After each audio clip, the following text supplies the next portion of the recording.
O tempo cheira a estación ferroviaria no arrabal do Domencer, cando os trens agallopan xemendo por túneles de noite, e brilan luces misteriosas nos bosques profundos, e no perfil confuso das cidades lonxanas, mentras imos andando. O tempo soa a frauta melancólica de pastor isolado, a birimbao de vento nas marelas acacias ao cair a tardiña. Un soar monocordio que ven baixando todos os frutos, chega até o val e trocas en paxaro, mentras imos andando.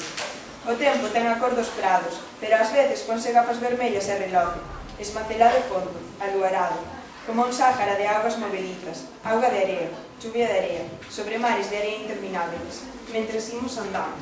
O tempo leva tímporas de berros pendurados dun armario de espino, leva firgoas de luz, leva farrapos de esperanzas ergueitas de mastros de sonhos, e leva as derradeiras palabras dos soldados descoñecidos que morreron nas guerras polas patrias inútiles, mentras imos andando.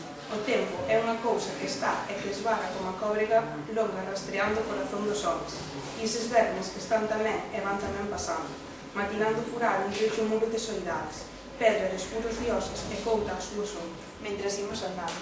Mentras imos andando, o tempo ten un nome, un alcume de neve que ninguén o pronuncia, un alcume que esvaoga nos muros do inverno e nos segredos xardíns de acivos mergullados.